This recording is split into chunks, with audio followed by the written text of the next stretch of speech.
وَإِذَا لَقُوا الَّذِينَ آمَنُوا، جب ملتے ہیں ایمان والوں سے، قالوا کہتے ہیں آمنا ہم ایمان لائے، وَإِذَا خَلَوْا اور جب ملتے ہیں تنہائی میں، إِلَىٰ شَيَاطِينِهِمْ اپنے سرداروں سے، قالوا کہتے ہیں اِنَّا مَعَكُمْ ہم تمہارے ساتھ ہیں، انما نحن مستہزئون ہم تو ان کے ساتھ مذاق کرتے ہیں۔ حضرت ابن عباس رضی اللہ تعالیٰ عنہما نے بیان کیا کہ بعض یہودی یعنی منافق جب نبی صلی اللہ علیہ وسلم کے اصحاب سے ملاقات کرتے تو کہتے ہم تمہارے دین پر ہیں، اور جب اپنے ساتھیوں سے تنہائی میں ملتے جو کافروں کے سردار تھے تو کہتے ہم تمہارے ساتھ ہیں، ہم تو صرف مذاق کرتے ہیں۔ ان کے دل چونکہ بیمار ہیں، یہ فسادی ہیں، لہٰذا یہ مکر و فریب سے کام لیتے ہیں کہ جب ایمان والوں سے ملتے ہیں تو ان کے سامنے اپنے ایمان کا اظہار کرتے ہیں، اور جب اپنے سرداروں سے ملتے ہیں تو ان کے ساتھ ہونے کا اعلان کرتے ہیں، اور کہتے ہیں ہم تو مسلمانوں کو مذاق کر رہے ہیں، مسلمانوں کو بیوقوف بنا رہے ہیں، ان کا تمسخر اڑاتے ہیں۔ علامہ خازن نے اس آیت کے شان نزول میں لکھا کہ عبداللہ بن ابی اور اس کے ساتھیوں نے دیکھا کہ سامنے سے صحابہ کرام تشریف لا رہے ہیں۔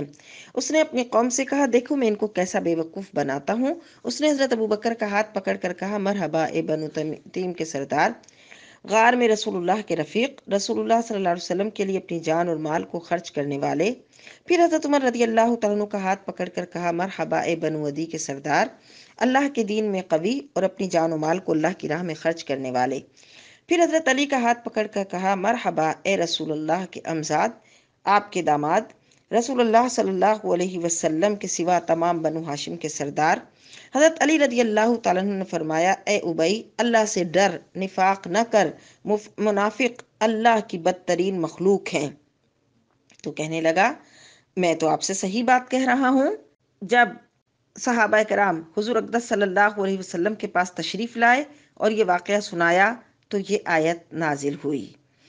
قالو کہتے ہیں انا معکم انما نحن مستہزئون ہم تو ان کے ساتھ مذاق کر رہے ہیں۔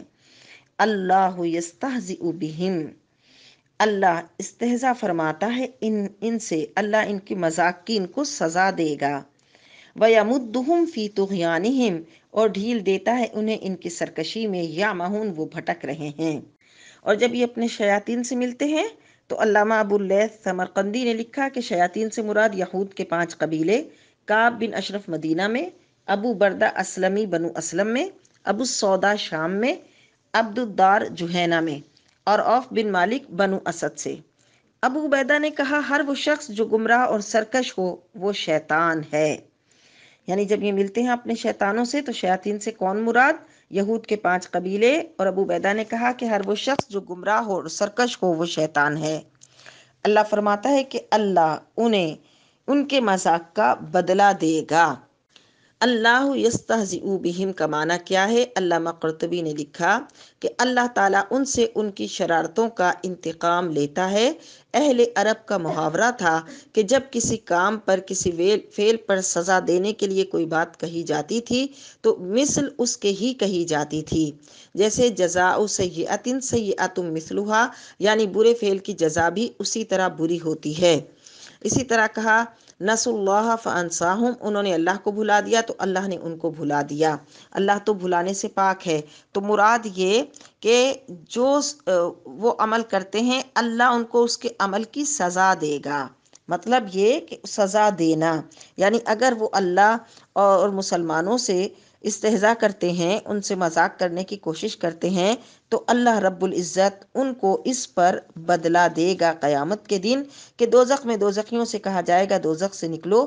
جب وہ دوزخ کے دروازے کھول دیے جائیں گے اور وہ دوزخ سے نکلیں گے تو جنت میں مومن بیٹھے یہ منظر دیکھ رہے ہوں گے، کفار دروازوں کے قریب پہنچیں گے اور ان پر دروازے بند کر دیے جائیں گے اور مومن ان پر ہنسیں گے۔ تو لہٰذا مراد یہ ہے کہ اللہ ان کو ان کے اس مذاق کا بدلہ دے گا، وہ اس طرح کہ ان کو ان کے ڈھیل اور سرکشی میں بھٹکتا چھوڑ دے گا۔ چنانچہ اللہ نے ان کو ان کے مذاق کا بدلہ دیا کہ وہ اپنی سرکشی میں اندھوں کی طرح بھٹک رہے ہیں اور ان کو کوئی راہ سجائی نہیں دیتی۔